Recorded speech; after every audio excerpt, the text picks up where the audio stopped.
Pokemon Legends EA has us generally excited for what's to come. We're waiting with bated breath to see what Game Freak will deliver us, but that doesn't mean there isn't a lot we can see already.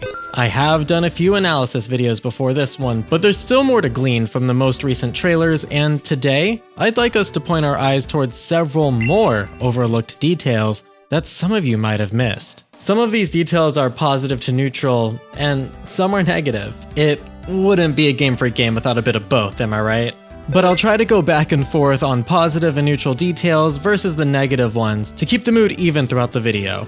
Anyways, there's a lot to cover, so let's get started. First, I'd like to thank the users Emmanuel Moroni, Ecos8282, and Terranigma23 for pointing out that this symbol on the map is a silhouette of a Roselia or Roserade head. It was the one symbol on the map key that we couldn't quite figure out beforehand, so now, thanks to these users, we're speculating on what these Roselia or Roserade silhouettes represent. Emmanuel pointed out that Lumiose City has a lot of Roserade imagery within the trailer, such as stained glass and walls adorned with her likeness. It's assumed to be a fashion district that includes these. Regardless, my personal theory is that these represent plant shops, or maybe even decoration stores. Yeah, we know we're staying at a hotel, so we might have a hotel room that we can decorate. Or perhaps we could upgrade the hotel in general as we progress. The website for Legends EA makes special mention of greenery around the city, so it could also relate specifically to plants we can decorate our room or Hotel AZ with. It's probably just my own wishful thinking, but I would love it if this was the case. Regardless, it still could be anything, so don't forget to tell us in the comment section your opinions on what it might be. Moving on though, I'd like to point out and take my official stance on the protagonists that we're playing as in Pokemon Legends EA. I am very much convinced that these two here are Ethan and Lyra from Johto. There are many signs pointing to this. The extended look trailer and the website explain that we're on a sightseeing trip to Lumiose City. It's why we're staying at Hotel AZ. Our main character is a visitor from another region. Furthermore, two of the starters we see in ZA are from Johto. It's almost like trying to give the protagonist a piece of home in a faraway land. We can also observe the designs of our male and female protagonists. With them, we very much see similarities in the faces and hair. Even the eye colors are similar. It isn't far-fetched to say that these two really are Ethan and Lyra from Johto.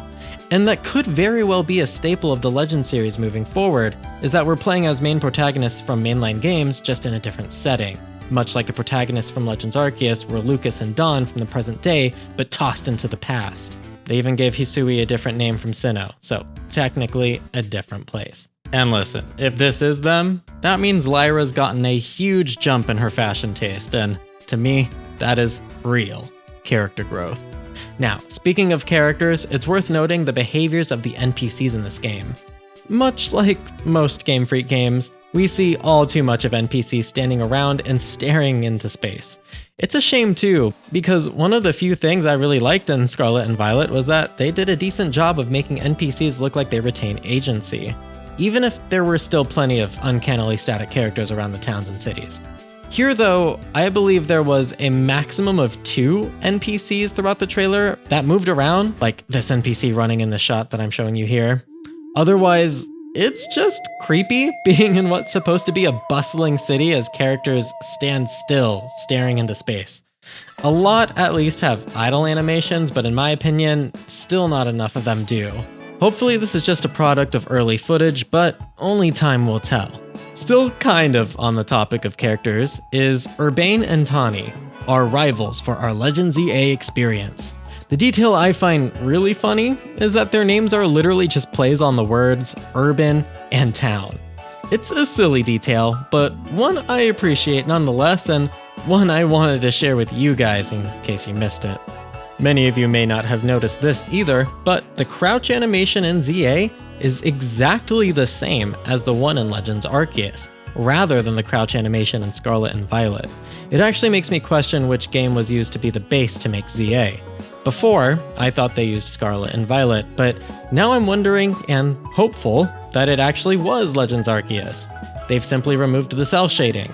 It would be better not only from a performance standpoint to use Arceus as a base, but also from an action standpoint, as that game had snappy controls and fluid movement options for our action mechanics. This may be very promising indeed.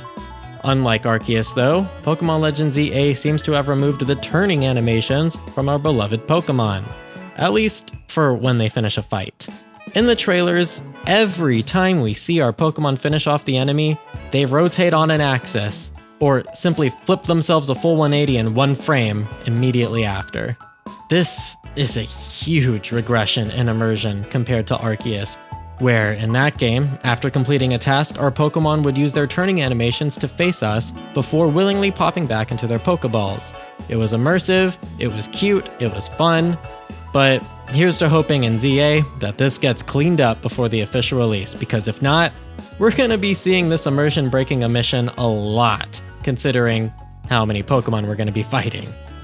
On a brighter note, this fun little Floette fountain in the shot of the trailer is actually right inside the spot of the map here.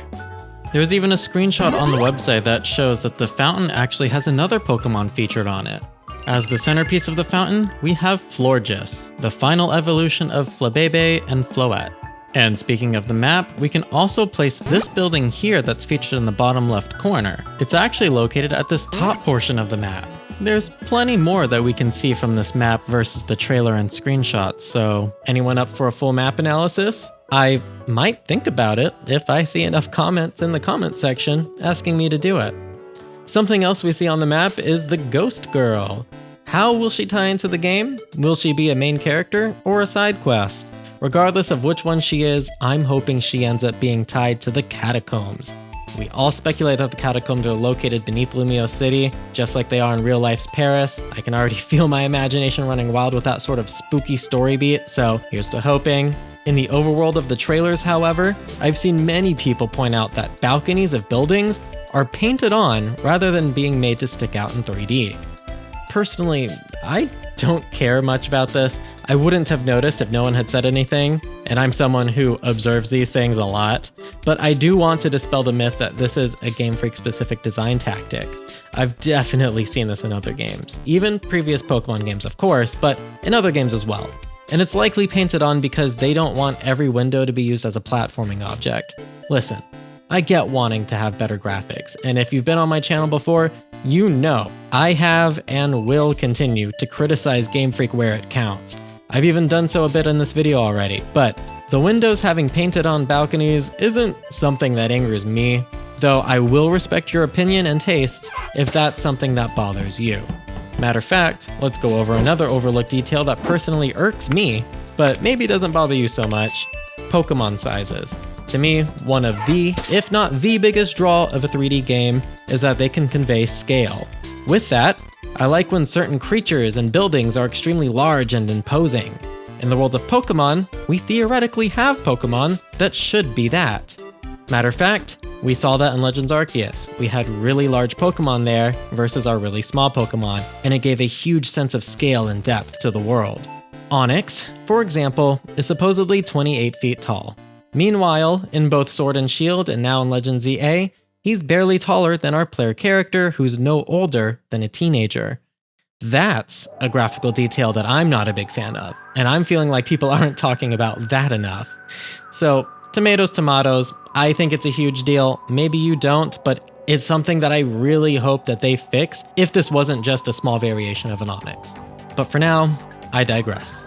Let's discuss the ending of the Legends EA trailer, as it's something we've all overlooked for the most part until now. Mainly because none of us really knew what it meant.